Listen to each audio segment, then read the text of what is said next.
We have a man down. We need backup. 911, what's your emergency? What's up, y'all? It's your host, Destiny. Welcome back to The Real Shift After the Call. If you haven't watched episode 1 yet, I highly recommend you go back and watch it so you can see how these episodes correlate with each other. In episode 1, I talked about losing my battle buddy in basic training and having my first real shift. In this episode, we just going to talk about how all that pretty much followed me into my law enforcement career. With that being said, let's get started. On completing basic training, I was immediately shipped off to Fort Bragg here in North Carolina. And of course, I'm still processing pretty much everything that happened and also coming to the realization I'm actually in the Army. That's when it hit me. I had officially when I got out of basic training and got to Fort Bragg, I'm actually a soldier. This is true, you know? So anyway, of course you have reception. I was in reception for a week or two, maybe. Two weeks max. And then you get shipped off to your unit. So shout out 20th Engineers. I came to realize there's a lot of men who are combat engineers, but there ain't that many women who are combat engineers. So I actually was the first, well, I'm not going to say first. I was the only female combat engineer in my platoon. There were other female combat engineers in the company, probably I think one other female combat engineer, and she was a little bit older. But there was no young people. Mind you, I'm 19, y'all. I'm 19. These people is in their 30s. You feel what I'm saying? So it was hard, adjusting to that. But I was like, you know what? This is a male-dominated MOS. I'm gonna make it work. So getting around these new group of guys and stuff, the first thing they wanted to know is where you from. That's the first thing everybody want to know. Where you from? Where you from? Where you from? I'm from West Philly. Oh, snap, you from Philly. Da, da, da. So, yeah, they were a cool group of guys. But I come to realize that I was still grieving. I'm happy to be here in this duty station and stuff, but I'm still thinking about Private F. So in my head, I was like, you know what? These are a cool group of guys. They cool or whatever, but I don't want to get close to them. I don't want to get close to them. I don't want to hang out outside of work. I don't want to get to know them too much. I don't really want to know too much of their background. I don't want to know too much about them so that if something happened to them, the loss, it's I don't really know them like that. You understand what I'm saying? I don't have to really grieve them. It'll just be like, dang, that's crazy. And that sound kind of fucked up, but I knew at that time, that's really what I was feeling. That's how I felt. And I got to thinking, I'm like, what? This mind, you can't have that kind of mindset in the military because you're going to get close with these people whether you like it or not. And I didn't like that mindset that I had, and that's when I knew, okay, I need to go see a therapist. And that's what I went to go do. I went to go see the therapist, and she was cool. She's a little bit older, but, she was cool. And first thing she have you do, they introduce yourself. Okay, I'm Private Kirby at this point. I forget what her name is. But first thing she want to do is ask you a couple questions. And I don't remember the questions word for word, but basically it was just are you feeling down? It was in the past 7 days, have you felt down, depressed, or hopeless? And it was never, sort of, something like that, every day, nearly every day, stuff like that. And for me, I'm damn, nearly every day. Have you ever felt it was eating too much or eating too little? Every day. It was just little questions that she would ask or whatever, and all my answers was nearly every day. And she's like, okay, so have you ever felt unaliving yourself or somebody else? And I kind of took a second there and I paused before I answered it. And it was I never thought about doing that, but I did wonder, what life would be like if I wasn't here. And she just like kind of did her face a little bit like, how could you feel like that? You 19, you got the whole world ahead of you. And I was just like, ma'am, you just don't understand what I've been through these past couple months. Like, and I kind of just can feel myself tearing up at that point. And I just started crying. And she was like, what's wrong? Like, talk to me. What's wrong?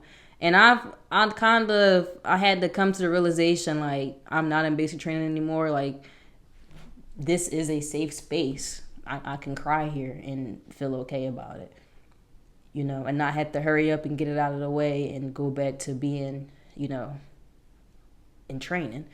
So I took some time and I cried a little bit and I got myself together. And she was just like, what's got you feeling like this? Why are you upset? And I was just like, man, like, my battle buddy down in basic training. And she said, what? Like, first thing she said is what everybody asked me. Did something happen at the range? Did he fall from the rappel tower? Like, what happened? Everybody think it's an accident, and I just started crying again. I'm just like, I don't know. Like, he just had a seizure. He was there, and then he wasn't. He had a seizure, and he was gone. I don't know what happened. We don't know. I don't want to know what happened, but he had a seizure. That's all I could tell you.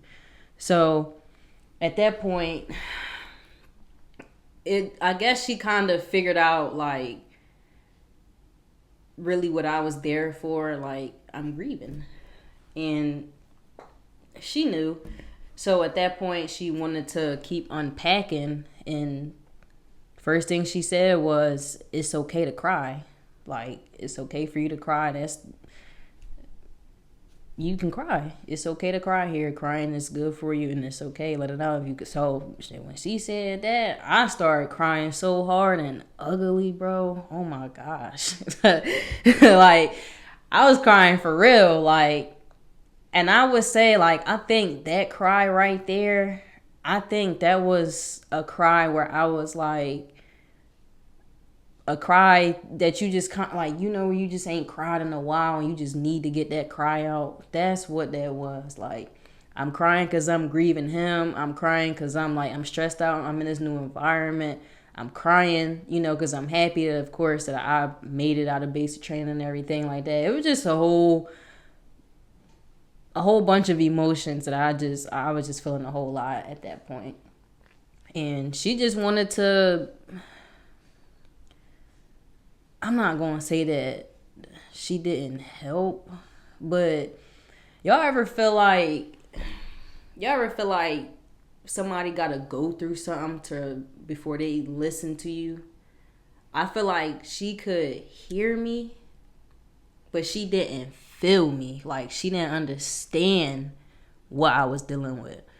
And I think that people I feel like that's what I was thinking was normal, because don't get me wrong, you do got some civilians that work for the military and stuff like that, and some of them actually did serve in the military, and then you just got regular, your average civilian that just have a degree in a specific field of study that's just here. They ain't, they don't got no real life experiences. All they can tell you about is what the last soldier told them. You feel me? So I felt like, not that I was misunderstood by her, but I just felt like she didn't feel me. She ain't understand me. So I was just basically just telling her everything I pretty much said in episode 1, just how it affected me and stuff. And I started telling her about the dreams I was having. And one of the biggest dreams that stood out to me really was, I kept having this dream where it's like,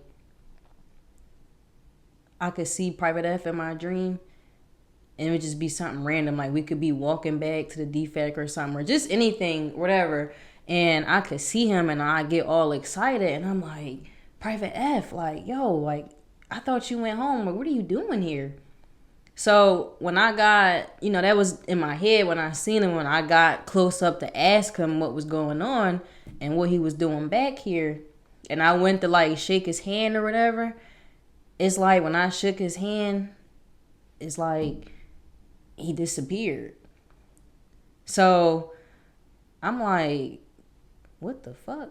Like, what's going on? So it was like he went from being right in front of my face, it's like he would just, now he right here on the side of me. So I'm going where he going and I'm trying to catch up to him. And I'm like, yo, what you doing? Like, stop running from me. When I woke up, I came to and I'm looking, I'm like, I'm in basic training and he's gone. Like, he's gone. I'm telling my therapist his dream and she was like, just staring at me hysterical. And she was like, you ever been diagnosed with PTSD? And I was like, no. She said, well, based on the scores you told me, the questions I asked you about nearly every day and all that, she was like, you scored pretty high. And based on what you're telling me with these dreams, you have PTSD. And I just like, I sat back in the chair and I was just like, man, I just couldn't believe that that's what she was telling me. You know what I'm saying? Like, people usually go to war and come back with PTSD, not basic training. You get what I'm saying? So that's why I was like, wow, like this is crazy. And then another thing she said was, what you're feeling and what you're experiencing is okay. You're grieving. I don't want you to think anything that you're feeling is not normal, because it is.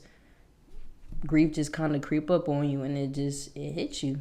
Some days you good and some days you just break out crying, and that was true. I mean, it was true.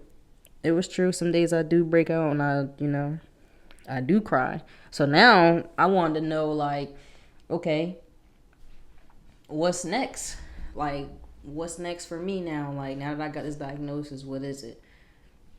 How do I get past this? And she says, well, I'm gonna try you off with some medicine. And I was just like, bro, why do people, it's like, I feel like if I could have had a therapist that had, combat experience, that was a veteran on their own, I don't feel like the first thing they would have recommended me was medicine. I think they would have told me about their own personal experience and how they got through it. Like, oh, we suffered a loss here, and this is how I got through it, and this is how I'm going to tell you to get through. This is what worked for me, and we're going to try that on you. And I was just like, I don't want no medicine. And I was like, honestly, ma'am, I said, the way I feel right now, this is not how a soldier in the military should feel. I said, I feel isolated. People in my platoon thinking I'm standoffish and I'm mean, and that's really not the case. I don't want to get close to anybody because I don't want to have to experience a funeral, another roll call, a memorial. Like, I don't want to have to do that again.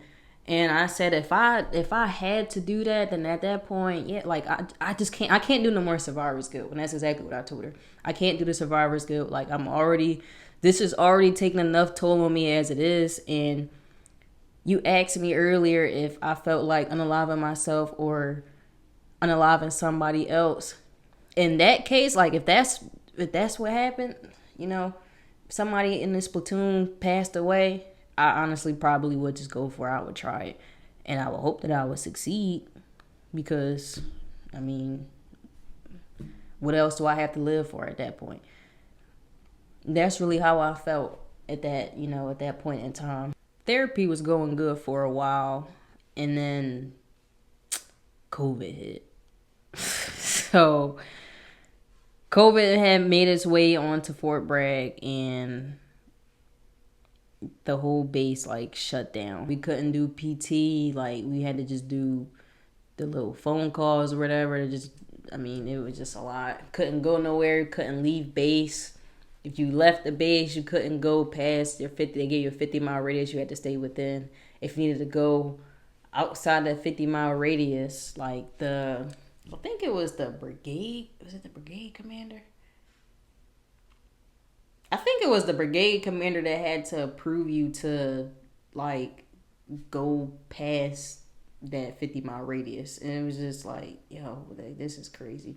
So now I go from being able to talk to my therapist one-on-one in person to talking to her just, over the phone, like doing FaceTime or whatever.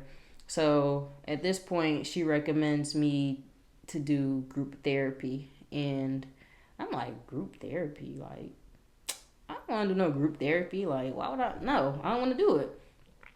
So she was like, I really think this could help you. And da da da da. And I was like, well, how is group therapy going to help me? Like, in my head, I'm like, shit, really, me sitting here talking to you ain't really helping. So now I'm going to just get in a group and be in here with people and it still ain't going to work. We all just going to be trauma bonding. Like, that's how I felt. And she was like, well, I think it'll be good for you to get out there. You will meet people that have the same experience as you and da da da. So I was like, all right, I'm going to try it. So I'm seeing her twice a week. And then I'm having group therapy 3 times a week, twice a day. And I think my group therapy was like Tuesday, Wednesday, and Thursday or something. And it was like 7 or 8 o'clock in the morning all the way into like 10 or 11 o'clock. And then we would have like a break. And then we would meet back at like in the afternoon or something like that. So anyway, I'm in there and my first day, I'm like, I already know, I'm like, this shit ain't gonna work. I'm saying it to myself, like, this shit ain't gonna work. Lo and behold, I'm thinking I'm gonna be in there with people who have experienced the same thing as me. Whole time we in therapy, and there's people in here that we all in here for different shit. You feel me? I'm in here because I'm grieving the loss. You in here because, like, it's time for you to get out of the military and you want to stay in, but they telling you can't stay in. So it was like, the only thing we got in common is that we served in the military together. We both was in the Army. That's it. Then it's like, I'm 19 at this time. I'm young. It's older people in there. I think we was in there with like, I'm a private at this time. I'm a PV too. I think the lady was like a staff sergeant. So it was weird. Like, I'm not even in here with people you get what I'm saying? Like, you got 10, 15 years on me. You feel me? I only been in the Army at this point like 6 or 7 months. So no. I tried it and I heard them out, but I just kind of knew like this ain't it. So 2 weeks go by, maybe 3 weeks, and I just wasn't feeling it. Like, I didn't have no attitude or anything, but like I said, I was grieving and I wasn't very happy. And like I said, we closed in, we got to stay in our rooms all day. Can't go nowhere. Everything closed, everything shut down. So it was just isolated. So long story short, I ended up getting kicked out of group therapy. And I'm just like, what the fuck? Like, how do you kick somebody out of group therapy, bro? Like, you feel me? Like, how can you just kick me out of group therapy? So I was just I'm like, bro, at this point, like, there is no hope for me. There is no help. Like, I'm never gonna feel better. Like, I'm never gonna get over this loss. I started crying. I was emotional. I was very emotional. Like, that's probably the most I cried was my time in the military. But I can laugh about it now. But yeah, it was a lot for me to process. I was just crying and stuff. Like, I was hurt. I wanted to know why. She said, because you too sad. And I'm just like, yo, like, you kicked me out of group therapy because I was too sad? Like, isn't that the point of therapy? Well, Private Kirby, yes, that's the point of therapy, but it's like you're bringing the people in our group down. And I'm like, bro, like, what you expect? Like, we all in here for different things. You feel me? It's like sending an alcoholic to drug treatment. I don't have a drug problem. I have an alcohol problem. You feel what I'm saying? So it's not gonna work. And I knew it wasn't gonna work. But you kick me out because I was too sad. It's like, wow. So I happened to have a meeting with my therapist that day, and I told her what was going on, and she was like, wait, you got kicked out? What did you do? She thinking I did something wrong. And I'm like, I didn't do nothing. I literally didn't do anything wrong. I felt like, how is me talking to you helping me? You get what I'm saying? Like, how is me sitting here telling you about what I'm experiencing? This not gonna bring Private F back. So I feel like I was just backtracking. I don't feel like I made any type of progress. I don't feel like, any of that. So I'm just like, what's the next step? But anyway, of course, I ended up being put on medicine. I tried it. It didn't work. I just felt like medicine, it doesn't change what I experienced. And a lot of people say, like, you can go on a deployment or whatever and you come back in one piece, all your arms and limbs and all that stuff. But it's your mind. It's your mind. It don't matter what you do. You cannot take away what's in your mind. And I wish that there was something if there was medicine for that, I would try it. I'm anxious to know, like, what's next to come here. Like, is this gonna consume me so much to the point where I end up unaliving myself because of the guilt and the pressure that I feel from this? But anyway, following into my law enforcement career, at the agency I was working at when I was in the police academy, the agency, like, you can go through the academy by yourself, like, pay for it out of pocket and, do it by yourself, or you can have an agency. You can apply to an agency and they'll send you through the academy. Well, at this agency I was at, I was hired as a cadet, and I was getting paid to attend the police academy. And upon graduating and completing the state exam, I would get sworn in and everything like that. And the last step of me getting hired was the psych test to make sure I was mentally fit for the job. For the people who don't know, who've never taken the psych test, basically you just go see, I don't know if it's a psychologist or a psychiatrist, but you go sit down with a doctor. They have you do some paperwork and basically like a little bit of history about you, and then they ask you like questions it's like true or false. Is some questions would be like, I would like to be an architect. It's just like little, it's not no yes, there's no yes, there's no no. I said no, strongly disagree, because I'm trying to be a cop. Why would I want to try and be an architect? Not knowing that, this stuff is being graded. I didn't know that. But I'm thinking, this is one piece of it. And then they have you go sit down with the actual doctor. And sitting down with the doctor is literally just a conversation that y'all have. Of course, they ask you a couple questions, where you from, da-da-da-da. Have you ever served in the military, all that. I told this first doctor, this first agency, yes, I did serve in the military, and they want to know what was that about and things like that. And a part of the paperwork, they asked you, have you ever been diagnosed with PTSD and stuff? And I'm just like, oh my gosh. Like, yeah, I've been diagnosed with PTSD. And they want to know, okay, why? What happened? So I told him what happened. In the midst of me, like, talking about it, I cried. And he just kind of sat there and he just looked, and it's like, this first thing he said to me, I could tell that this still bothers you. Anyway, I ultimately ended up failing the psych test. I couldn't get hired. So I had to resign, and I was like, oh, so I'm giving y'all a 2-week notice? It's like, nah, this is effective immediately. Just like that. I was crying. I was like, oh my gosh, like, this is really affecting me. Like, I don't understand. Like, and the crazy part about it with these psych tests, there's no explanation as to why. They don't tell you why you failed. They just score you and say like low or whatever. So that's what they told me. They said you scored really low. I was like, okay, and I was honest.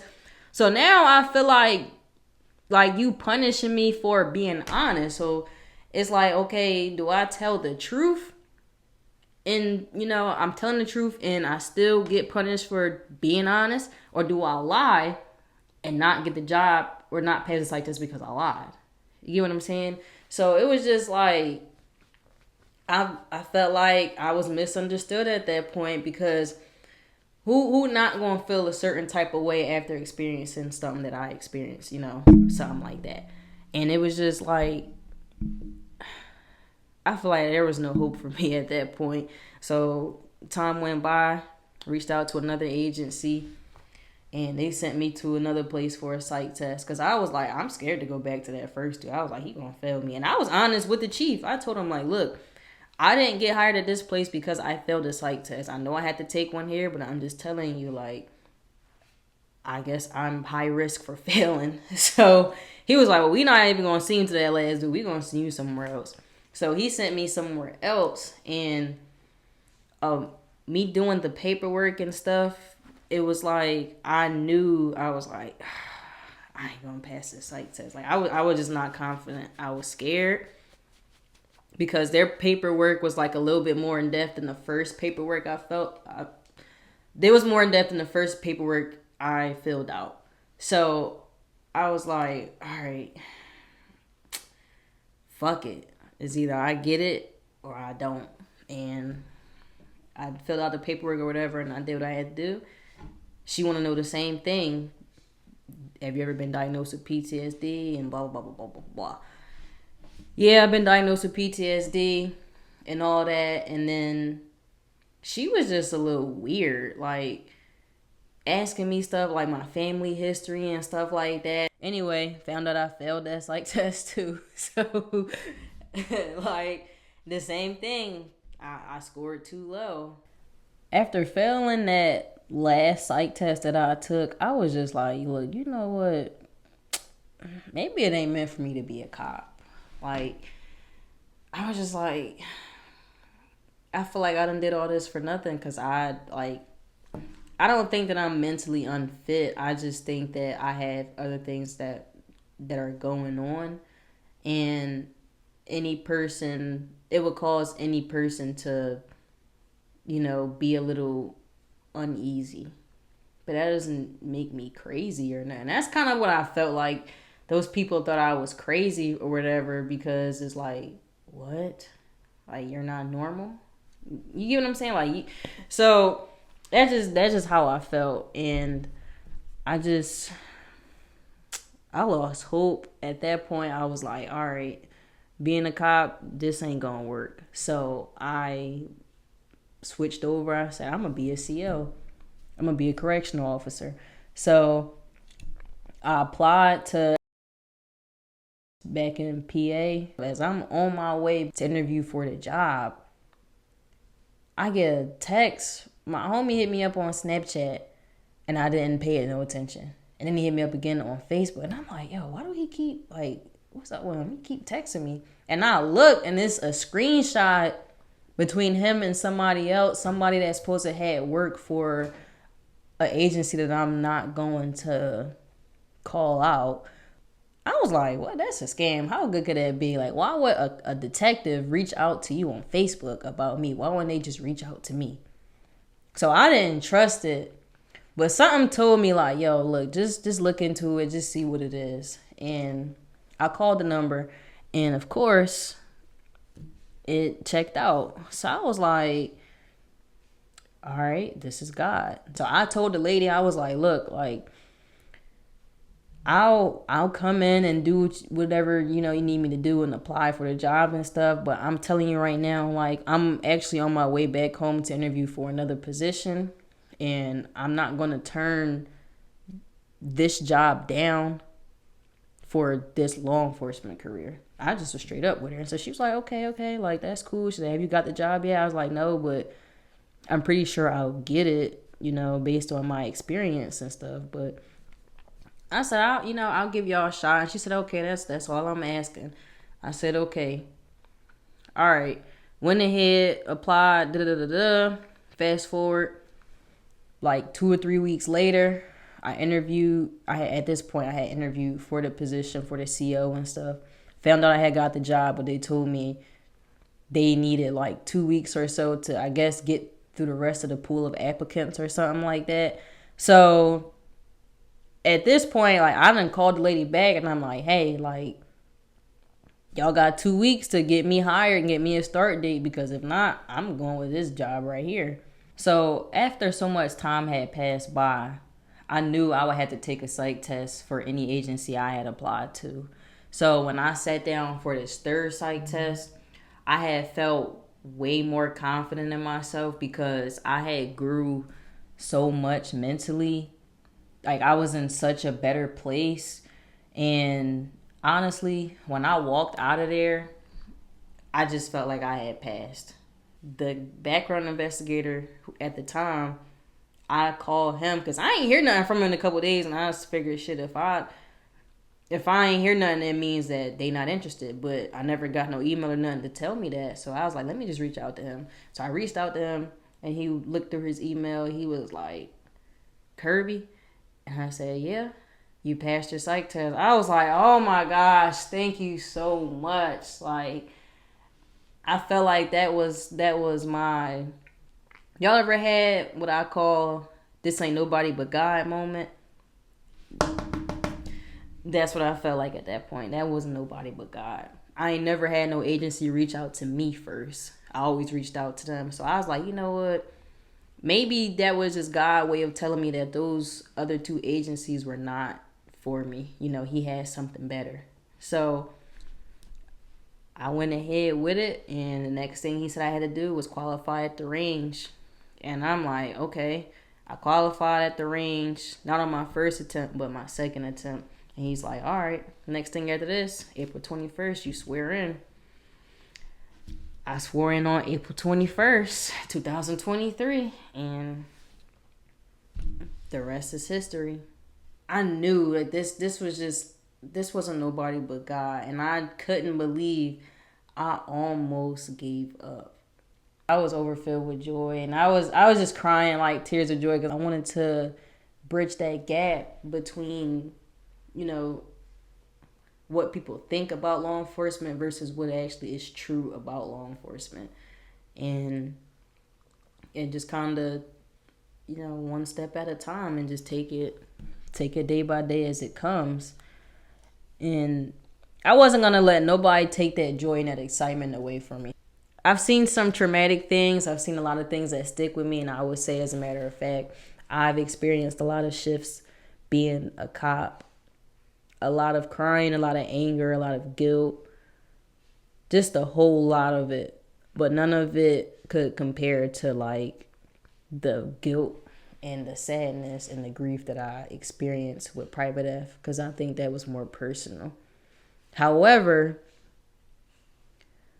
you can't explain to somebody, you can't unhear the scream of a mother that just lost a child. With that being said, we're going to save that for episode 3. Before we end this episode, I just want to say, if you watched this and felt like I was speaking to you, I just want you to know that you're not alone, and there's resources available for you. Or if you know someone who may be fighting a silent battle, there's resources for them also.